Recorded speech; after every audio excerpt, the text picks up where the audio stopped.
Ladies and gentlemen, my name is TotalBiscuit. I'm here to ask and answer one simple question. WTF is Castlevania Lords of Shadow 2? Which could very easily be confused with Castlevania 2 Lords of Shadow.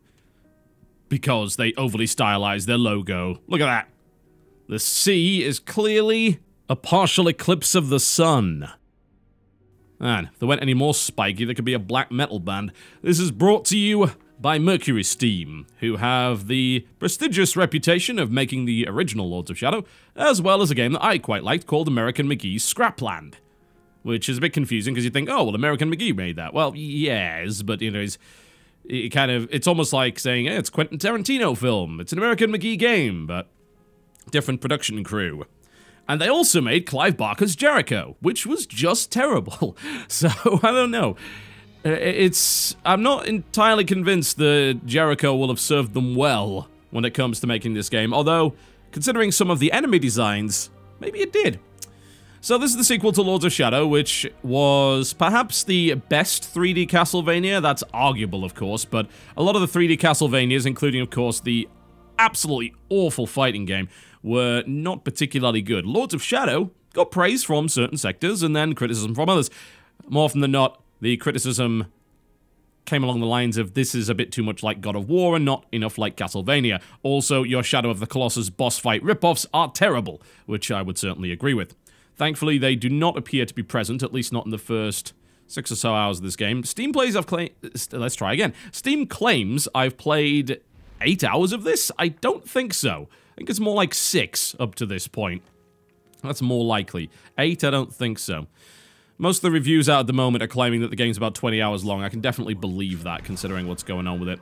Alright, so let's get into it, shall we? And let's check the options menu first. It doesn't let you do that without you going into the game for God knows what reason. So, firstly, you are presented with a gamepad menu, and for good reason, because this game does not work very well with mouse and keyboard. You can rebind the keys, which is nice. However, all of the key prompts on both machines that I've tried this on, because I know my PC has been having some weird phantom gamepad issues on certain games. I tried it on both this and my laptop. They both had the same thing happen. All of the prompts that you are given are controller prompts, even if you don't have a controller plugged in. So that's not very helpful, especially not early on in the game when it's trying to explain the systems. And even like 3 hours into the game, it's still giving you hints and saying, you must do this, press this button. And it's always a controller prompt, so that's very annoying. I've got to say, these third-person character action games, especially with melee focus, don't generally work too well with the mouse and keyboard, mostly because of the limited number of directions that you can go in with the keyboard. This is particularly true when there's an emphasis on platforming. Let's try again. Good lord. Words, words, words, words. Words, words, words, words. This is particularly true when there's a focus on platforming and exploration, which Lords of Shadow 2 has quite a bit of. So I would not recommend playing this with a keyboard and mouse, and if you don't have a gamepad, you might just want to avoid the game entirely until you either do get one or, well, just don't play it, because it is not designed for mouse and keyboard. I don't think I can blame them for that too much. Most of these third-person character action or spectacle fighter games do not work well with that interface. That's kind of inherent to the genre, and I don't think you can actually fix that. Alright, let's have a look at the video options menu, shall we? It's fairly extensive. You got full screen, which is nice, as well as built-in VSync, which you can turn on or off. I've got mine on at the moment. It's VSync to 120 FPS, which is nice, so it does support 120Hz monitors. You've then got, of course, inbuilt AA. Texture filter, which is actually anisotropic, for those of you who don't know. So, for some reason, they decided to give you minimum, low, medium, high, and ultra instead of the traditional 2 times, 4 times, 6 times. Well, there is no such thing as 6 times, 8 times, and 16 times. It's a little bit weird. And then, of course, you've got your shadow options, depth of field. Now, for some reason, you can only turn this down to medium. I don't really know what's going on with that. You can't turn motion blur off either. You can only turn it down to low. So I've left it on high because it's claiming that it will actually reduce the detail of it, which would look worse. And then you've got your high definition texture pack, which some PC ports have been providing lately. I think probably the best example of it was actually Sleeping Dogs that had one, which really did improve things a lot. Now, this is a bit of a mixed bag. The character textures seem to be a lot better. The environment textures don't seem to be improved at all with the use of this. And we'll have a look at that after we have finished with these options. A couple of nice options here. Play without QTEs. Yup. Especially if you played the original, you know that there was quite a lot of quick time events in Lords of Shadow. Thankfully, you could turn those off, which means you'll just get little cutscenes instead of having to hammer the button. I'm happy with that. You know, I don't want to wear out my controller, and quite frankly, I don't want to get repetitive strain injury, so I'm going to turn QTEs off because they suck. And then you have these combat display options, which are also quite nice additions, and it seems like there are certain games these days, I mean, Thief's probably the best example, that are giving you enhanced HUD customization options. And I'm pretty happy with that. You can turn XP gains on and off, the amount of damage you do. I leave that on, because hey, I used to be a WoW player a long time ago, so I like floating combat text. It helps, and it can show enemy life or not, damage to player or not, and then player healing, and so on and so forth. So yeah, that's the options menu. It's pretty good. Seems to have most of what it needs. The only weird one is assisted combat camera, which doesn't really work all that well. And I'll explain why in a minute. Alright, so welcome to Castlevania Lords of Shadow 2. You are in the future, as you can probably tell. Oh, and you're being murdered. Okay, alright. It looks like we're going to get to combat immediately. It's fine by me. That gives me a chance to demonstrate to you exactly how it works. No! Absolutely not. Have some of that. No! Have some of this. Yes. Yes, synchronized blocking. Synchronized blocking. I kind of got used to this. You know, I used to be terrible at it, but now I'm a bit of a beast when it comes to sync blocking. So, the combat system is to some degree similar to the original. You even have a weapon that's very similar to the original, the Shadow Whip, which is actually a blood interpretation of the Combat Cross. There we go. That should do the job. Smack. It has some similar moves.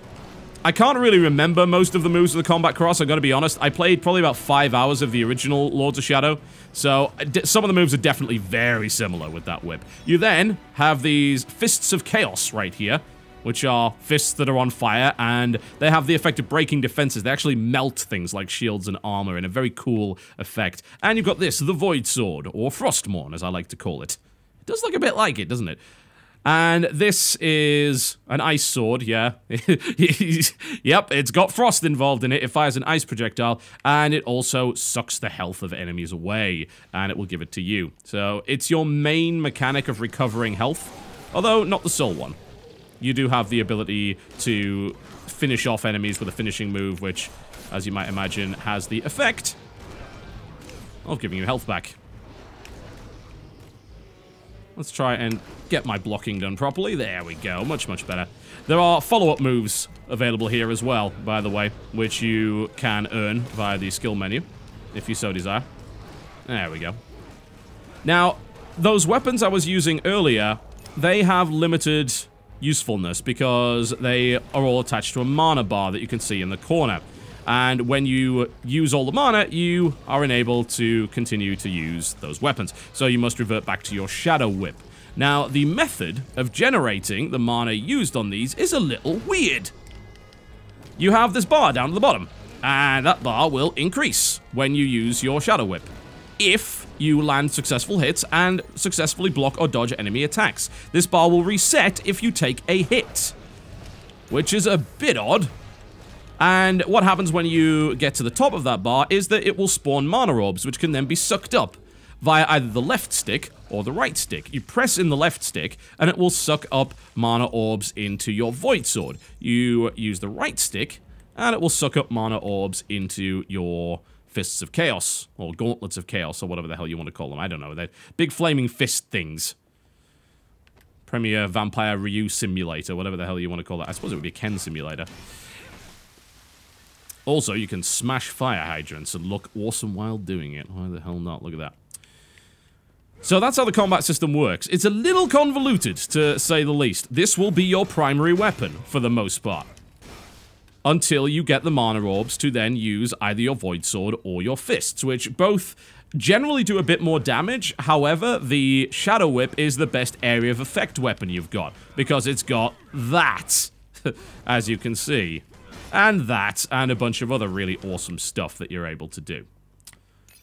So, usually in a game like this, you would switch between the weapons that are most appropriate. Here, it's almost like, well, you use the whip until you have the mana to use something that's not the whip. But there are some circumstances where you want to use the whip anyway, because if it's a lot of smaller creatures, maybe you want to do that. But you might want to use the sword, because that gets you the mana regen, so you can be way less careful while you're using that. You get all your health back and all things like that, so that's nice. It's a little strange. And just the way of gathering energy for them is really odd and convoluted. I'm actually kind of surprised that they did it that way. But, I mean, I guess I can give them points for originality on that one. Maybe another game's done it that way before, but who the hell knows? Oh, looks like there is a passage through here of some sort. Can I break my way through this? Ah, okay, so I can destroy fire hydrants and cars with this thing, but Lord knows a wooden bookshelf is clearly not going to do the job. Oh, is that... Oh, please don't tell me there's a stealth section around here. I have a feeling there is. So, I'm talking about stealth sections. Why am I talking about stealth sections? Well, the game has the ability to transform into a pack of rats. Not just one rat, 9 rats, for some reason. You have 9 lives as a pack of rats, I don't know why. And that allows you to get into little corridors and little areas that you couldn't otherwise access. Which sounds great in theory. However, the first 20 or so, maybe 30 minutes of the game are a giant Castlevania-esque brawl. Yeah, you start as Dracula, you have all of your powers, you slaughter members of the Brotherhood, and you fight this huge boss that is really fun and very, very nicely designed. Absolutely loved it. Lot of fun, really good boss fight. Then, you lose all your friggin' powers. So yes, there is a so-called abilities, as Giant Bomb coined the phrase. It teases you with all of the abilities you can have, and then takes them all away. Which means that when you wake up in modern times, you are decrepit, ancient, and without any of your vampiric power whatsoever. What does that result in? Well, what do you bloody think? You can't do anything, and the first major level you go into consists entirely of crappy stealth mechanics. And by crappy stealth mechanics, I mean like they really have no business being there in the first place. The stealth mechanics involve turning into a rat and then sneaking around these giant guards, which will kill you in a few hits otherwise. And you can also distract the guards to move them away from their location with a bat swarm, which immobilizes them for about 30 seconds. And there's about an hour of that, and there's some basic environmental puzzles involved, and it's incredibly boring. Then, weirdly enough, you get taken to the past, and this is a consistent theme throughout this game. It hops between the future and the past. And as to why, well, you know, it certainly doesn't have that explained, but it's the only way of getting your powers back. So if you want your Void Sword back, and then you want your Fists of Chaos back, well, you better be ready to go back into Dracula's old castle, which will allow you, at that point, I guess we're just climbing back up here, I think there's nothing down here for me right now, which will allow you to get your old powers back, and also explore this huge, sprawling Gothic castle, which I will try and show you once I find an area which will let me do so. And those areas are actually really, really good. They're extremely fun. I'm just going to check my... Ah, okay, yes, I have the map alter. There we go. Okay, that's fine. So we can actually go and show you the castle, in fact, if I go back through this old area here. The areas are quite open and do allow a lot of backtracking, which of course is deliberate. It is a Castlevania game, you would bloody well expect it. Dracula uses an elevator. The simulator. Now, this castle area is absolutely fantastic, and it really does feel like a true Castlevania game at that point. 1, you're in a castle. 2, you're exploring the castle. There's a bunch of environmental puzzles, there are platforming sections, and a lot of exploration that involves getting abilities in order to actually gain access to some really cool stuff. So it's the standard thing in Castlevania of being presented with things that you can't access, and then knowing, okay, well, I'm going to get an ability at some point, which is going to let me access them later. That's how it works. These guys are filled with unblockable attacks. I wanted to do a few more of those cool synchronized blocks, but you can't do that against anything like that, so never mind. And it's quite fantastic, and I'm going to get a chance to show that to you. And then, the game's got this, which is you fighting in a car park, which, unsurprisingly, is not quite as compelling. Fight demons in a car park. Not what I was hoping for when it came down to the modern-day aspect of this particular Castlevania game. Indeed, it seems like a game of 2 halves, except it's more actually like a game of 3 halves because of those weird stealth sections at the start. Half of the game is classic Castlevania, castle-delving exploration and combat action. And it does what it does really well. It's got some nice creative jumping puzzles, some expansive and highly detailed environments, some really interesting and cool characters and enemies to fight. And then there's this, which is not as good, as you probably figured out. And man, I haven't even had a chance to show you the stealth component. I might not even be able to, because it seems like the stealth component was put into the first hour of the game. For one particular reason. That reason being that it was supposed to simulate the fact that Dracula had lost all his powers, and these big demon guards, you couldn't fight them. You didn't have the ability to fight them. So, as a result, they decided, you know what, I think it will be absolutely fine for us to use a stealth system of some sort. And that's going to be our way of indicating to the player that, hey, look, everything is not so great. You're in a bad situation right now. You need to regain your power until you can... And until then, you're going to have to sneak around these guys in just clunky, pointless stealth mechanics. You can only go stealth in certain areas of the map as well. So you've got to stand on these sort of shadow patches, which will allow you to transform into a rat, and then you transform back. And there's no freedom in the stealth whatsoever, and there's also no skill involved in the stealth either. It's just a time waster. Now, before I go to the castle area, I would like to show you some textures, because I was talking about the textures not being so great. Like, this car is a prime example. That is not a good-looking vehicle. Not at all. Whoever bought this vehicle, you were conned, I'm afraid. It's actually made of plastic.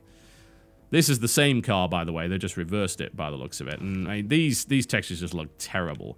And strangely enough, then there's this van, which actually looks better. Like, oh, this is... The resolution on that van is probably much, much better than the resolution on that car. Either that, or it's just the way that they did the sheen on it that made it look a bit better. But even then, you can see there's barely any reflections. They're all kind of pixely blocks.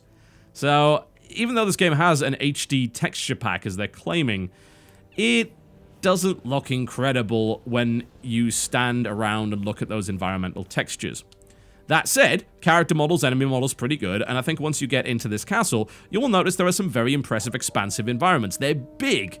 They do scale very well in this game. So in order to get to the castle, you summon this wolf, for some reason, who takes you back into the past.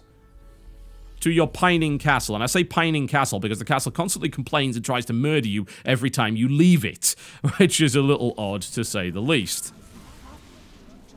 Let's just say the castle is very depressed and lonely after several hundred years of Dracula not being in it, and is now extremely protective. It's overly attached castle. But welcome to the castle. And as you can immediately see, this is a lot more impressive than the car park. Unsurprisingly. Yeah. Man, that synchronized blocking is cool. Until, of course, in the middle of that blocking, you end up getting smacked by an enemy that you can't see because the particle effects are too freaking huge.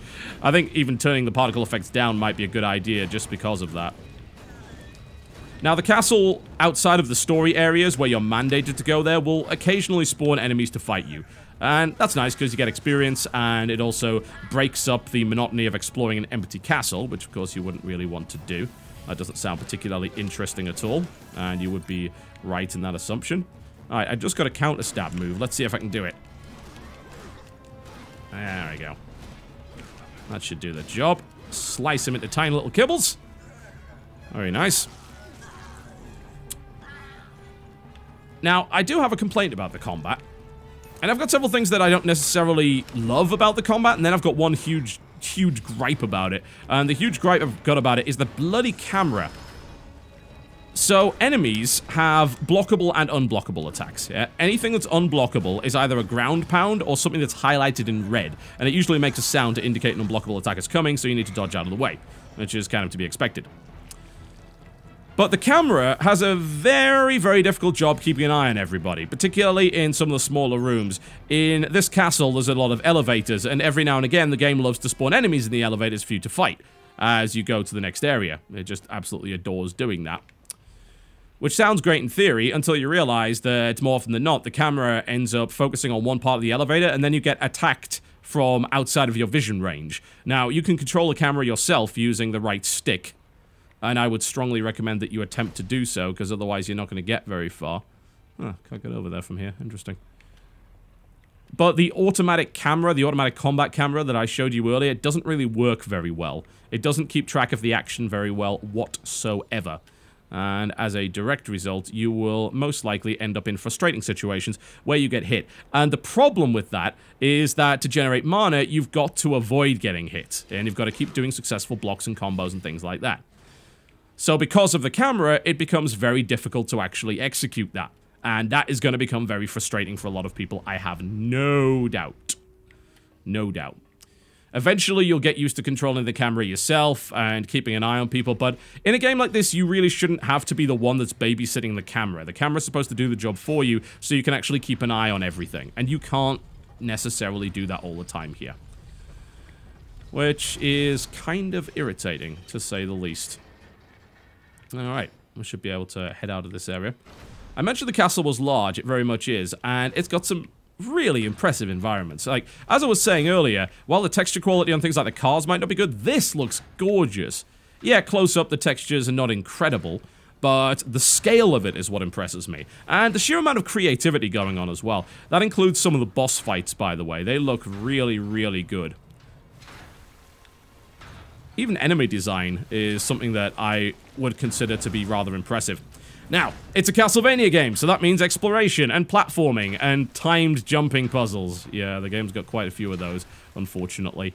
That can be very annoying, I've got to say. Most of the time jumping puzzles are for optional pieces of content, so I will give them credit for that. Not forcing you into them, but every now and again you've got to do something timed. Off. And failure means you go back to the start of the jumping puzzle, losing a bit of health, and you end up doing it again. And some of these puzzles can take quite a lot of time to get around. So some people are going to enjoy the fact that this platforming is here, and you can hold down the left trigger in order for the game to show you where your handholds are, which is nice. That makes things just a little bit easier, a little bit more convenient. And I certainly appreciate that, considering platforming is usually not what I like in games like this. But it is a Castlevania game. Ah, I'm an idiot.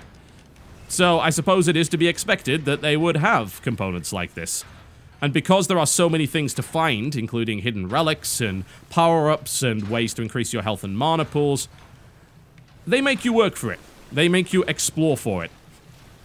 And I think that the exploration aspect of a Castlevania game is pretty important, so I'm fairly happy that they decided to do that, even if I personally don't like it. I think that it suits the Castlevania genre and the Castlevania series an awful lot more than just being a straight-up spectacle fighter would, which honestly is something that the game has done in the past. Lords of Shadow was more of a third-person character action game than it was a Castlevania game, in my opinion. I did play a significant amount of it, and I kind of appreciated that it was more combat-focused. This game does have combat, but the combat tends to break up what you're doing otherwise. And I'm not really sure why I'm even up here. I just decided, hey, let's go climb this. Apparently there's nothing up here whatsoever, so this was a complete waste of my time, by the looks of it. But never mind. You can... Oh, no. That is actually how you get that pain box. So there we go. So I can grab that, and that's going to give me either a health or mana upgrade, I imagine. So every now and again, you are teleported back to the castle, and you have to do that in order to unlock your powers. When you start, as I mentioned, you don't have a damn thing worth using. You can't fight. You pretty much cannot fight. And the game takes great delight in reminding you of that over and over again. It's like, you suck now! So go back to the castle and regain your former sodding glory. And you can do that, absolutely. And you have to. You don't have a choice. And that's, I think, where the most interesting gameplay actually comes from. And then you get put back in the modern day, and occasionally you'll have a decent boss fight, but outside of that, you'll be treading through fairly dull environments with bare minimum exploration. Most of the missions take place inside facilities, and frankly, there's not a lot going on in those facilities, and there's really only one path to go through. So, you get this weird contradiction, where you've got a Castlevania game that is focused on being Dracula in the modern day world fighting what's basically Techno-Satan. That's supposed to be the focus of the game. That's supposed to be the best bit of it. Being the most annoying component, and you just can't wait to go back and do the next thing in Dracula's castle, which is way more interesting, because you have cool environments like this. And several times the story requires you to go there, and that's been the best bit of the game so far. You can go back to the castle whenever you like by using the wolf medallions. And that's relevant for finding upgrades and also buying relics from the shop. But the best parts of the game are when it forces you to go back to the castle. And then when you go back to the modern day world, you think to yourself, oh no, oh god, what nonsense, you know, is it gonna throw at me next? Will I find respawning enemies in a car park again? And the answer is, yup, probably. I'm sorry to say. And it almost makes me think, you know what, it's kind of a shame that they decided to put it in modern day. Because this game would have been much, much better if they just did more of this. Let's just do more of the Castle of Dracula exploration stuff. And fighting in here, and storyline involving your castle and your army rebelling against you. That's the sort of thing that I think would work particularly well. And they just kind of don't do that. Also, a minor point of interest is, for some reason, this castle likes to do everything complicated. Like, everything stands on ceremony here. In case of, you know, you think opening a door would require a button or a switch. No, no, no. Offer your blood in order to do that. And that's actually a hidden loading screen, as I think you've probably noticed here. The castle doesn't really have many loading screens per se, but it kind of does as well. Because it hides the loading screens. It sneakily puts them away in places that you can't actually notice. Or, well, mostly not notice. So, all of the lift sequences, I believe, are loading screens that are hidden. All of the parts where you're opening the door like that with the overly long animations, they're also loading screens. I guess it does a decent job of hiding them. Well, let's go back to the modern day world, which is something I don't really want to do, but never mind. Like I said, I really like the castle sequences. I think they have that Castlevania flavor. They are steeped in ostentatious design as well as gothic horror. There are plenty of horrific beasties, especially the Gorgons. You get to fight them, and they're pretty hideous. I gotta say, they are not nice. I don't think I can make this jump. No, I can't. Huh, how the hell do I get up there then? I guess I'll find out momentarily. It's a little jumping puzzle sequence. They love to throw that stuff at you. It's like, hey, you want a jumping puzzle? Of course you do. It's Castlevania. Of course you want a jumping puzzle. Let's do that. Even getting back to the main world requires a bit of platforming and jumping puzzle of some description. But that does tend to lead you to nice little trinkets if you spend enough time looking around. Kind of like this. This is actually an area which I have not had access to before. The whole castle is full of these. Like acquiring dungeon keys to unlock gates that you couldn't otherwise get access to, getting items, stuff like that. It's nice. In fact, I actually want to have a look and see what's behind this. This is the best bit. By far. Ooh, what is this? Experience. Okay, I guess that's what that was, so... Ooh, 2,000? Oh, that's a huge amount. So that gives me a good chance to show you the item system and the skill up. So you've got three weapons here. You've got your Void Sword, you've got your Fists, and you've got your Shadow Whip. And as far as I know, there doesn't appear to be another one. I think there may be an upgrade to the Shadow Whip, but outside of that, that's pretty much about it. And then you've got your items and your relics here, and all of them are steeped in lore as well, which I've actually got to give credit to them for. Quite surprised that they would do that. They've actually put a piece of lore and a nice little piece of penciled or charcoal kind of artwork for everything in the game. The sheer amount of lore available is huge. We can look at castle dwellers here. We'll find out about the chupacabras, for instance. And there's a bit of lore about that. And there's a nice little quote. We can find out about the Gorgons. Yeah, we can do that. Well, like, yeah, it's nice. There's a lot of detail there. But anyway, back to the point. The skill system works in the sense that you can power up various things. I have all of these abilities. I don't believe you can power any of these up. But what you can do is you can go to your weapons and you can unlock upgradable skills and transferable skills. So I can upgrade an existing skill. I have 3 upgradable skills here. So I could upgrade Sustained Whip, Guillotine, things like that. Or I can just buy a new skill entirely. And my sword actually has a number of skills that I could get. We go Somersault Stab. That sounds good, but we actually have a lot of XP, so let's buy something expensive if we can. Smashing Stab, Whirlwind, Vengeful Stab. That sounds good.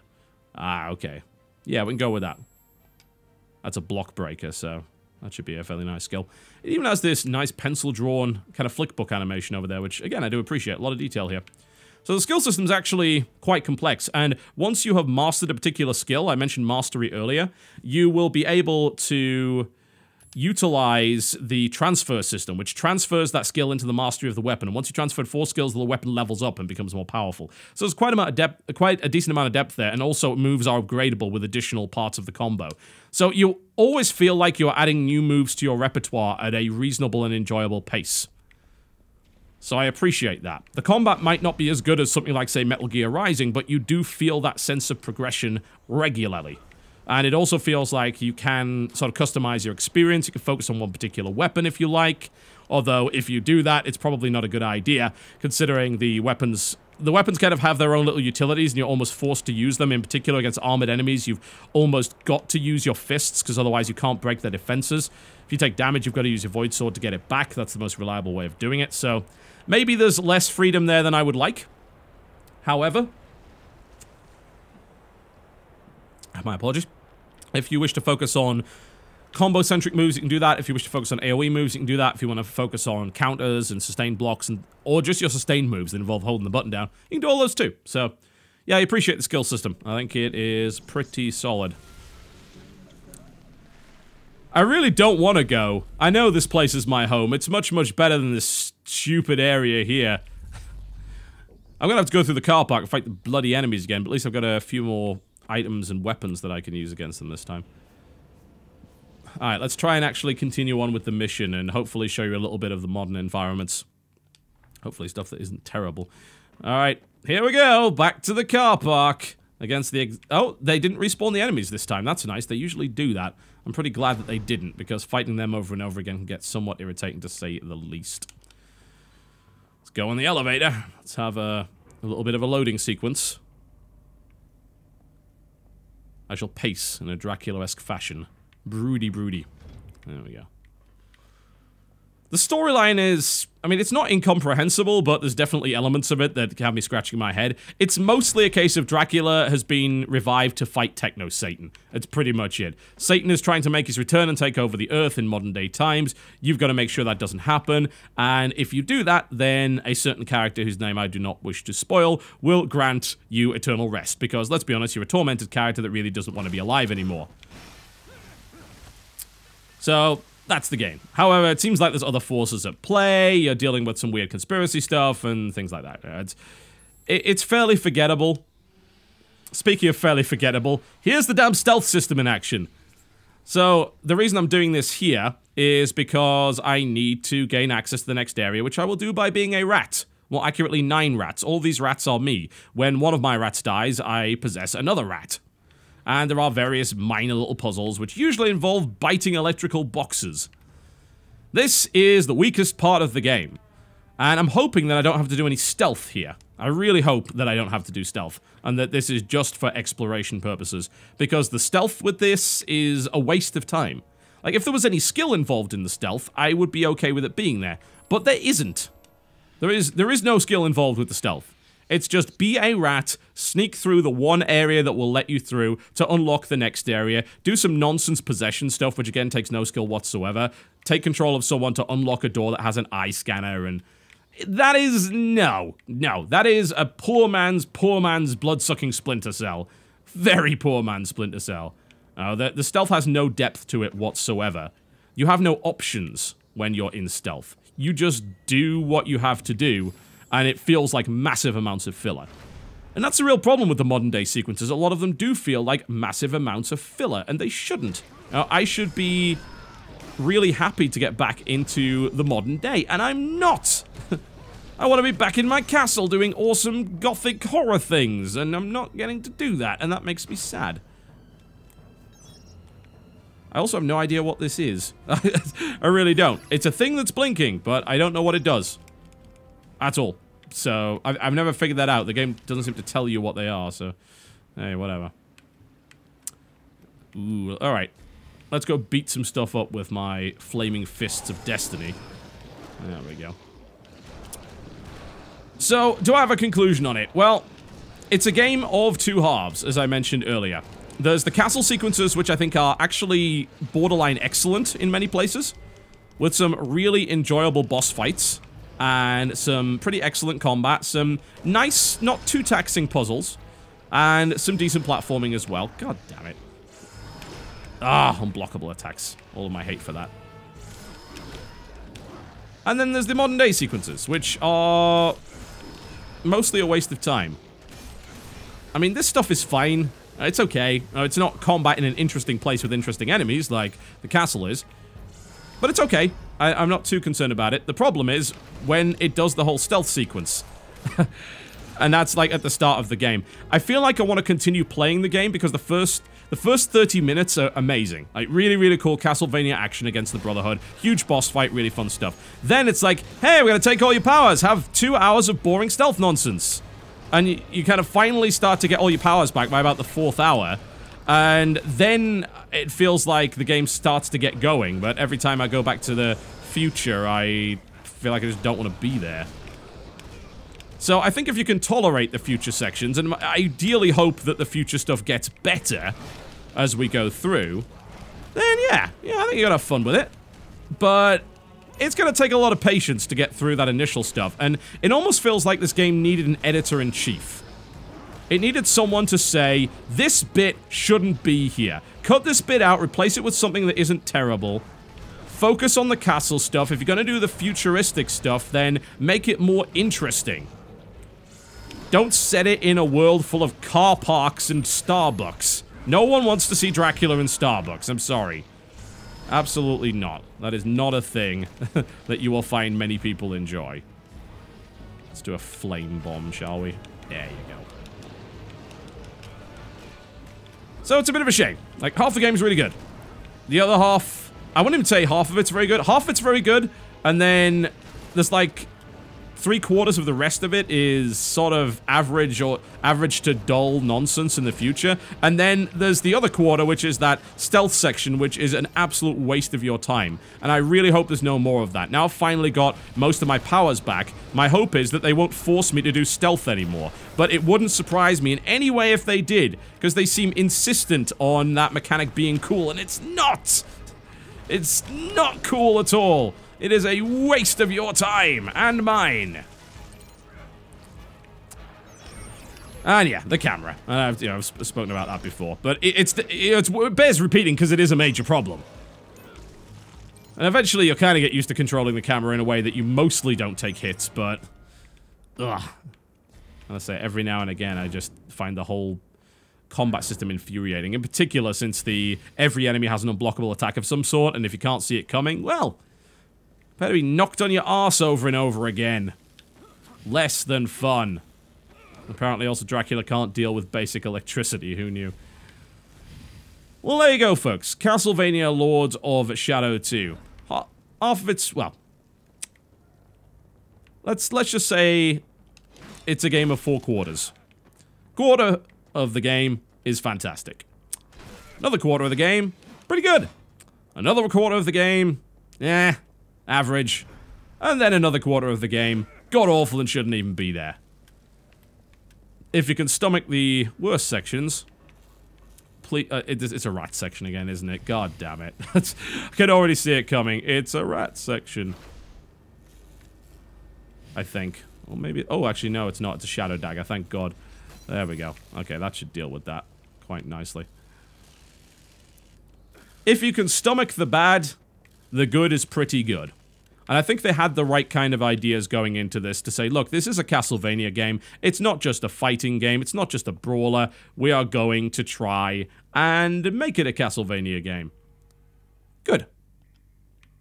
And when they did make it a Castlevania game, it was pretty great.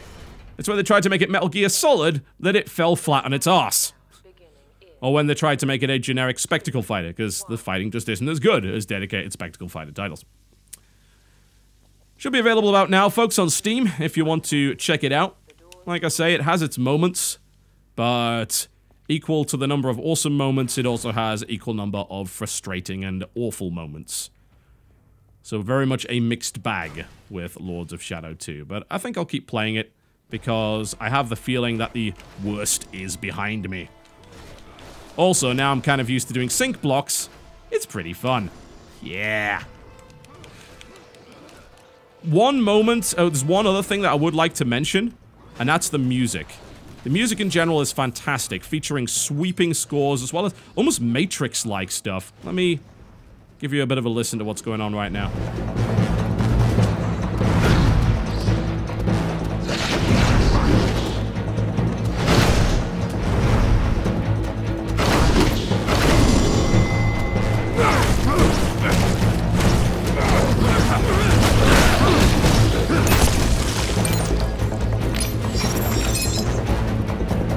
not too bad. But honestly, the stuff in the castle is way, way better. Again, you know, even the music in the future isn't as good.